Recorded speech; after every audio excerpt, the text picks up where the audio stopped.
تەوتینکردنی موچە لە بانکە حکوومیەکانی عێراق لە سلێمانی دەست پێ دەکات.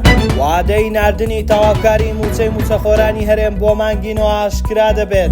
لە ماوەی 8 مانگدا بازرگانی نێوان تورکیا و ئیسرائیل 100 هێندە زیادی کردووە.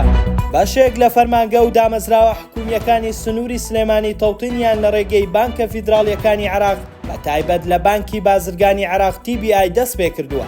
لیوا ئەحمەد لەتیف گوتەبێژی هێزەکانی هەفتای یەکێتی بە میدیای یەکێتی ڕاگەیاندووە ئێمە تەوتینمان دەست پێ کردووە لە بانکی TBI عێراقی و لیژنەمان بۆ پێکهێناوە.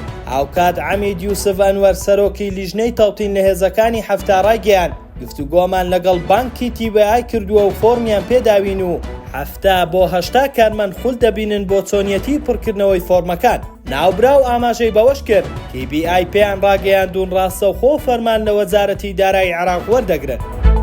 میدیا عێراقیەکان بڵاویان کردەوە چاوەڕوان دەکرێت ئەمڕۆ وەزارەتی دارایی عێراق دوژمەیەک پارەی دیکە بۆ موچەی موچەخۆرانی هەرێم بنێرن. پێگەی بەغدادلیەوم نەزاری سەرچاوێکەوە ئاماژەی بەوە کردووە تەواوکاری ئەو کردهێنانەی لە پارەی تەرخانکرا بۆ موچەی مانگی نۆی موچەخۆرانی هەرێمی کوردستان هەیە ئەمڕۆ یەکشەممە دەخرێتە سەر هەژماری بانکی وەزارەتی دارایی هەرێم. باسی لەوەش کردووە بەم زوانە وەزارەتی دارایی هەرێم لیستی موچە بڵاو دەکاتەوە و بە ئەگەری زۆرەوە ڕۆژی سێشەممە دابشکردنی موچە دەست پێ دەکات و لە ماوەی 3 ڕۆژدا کۆتایی پێدەکات.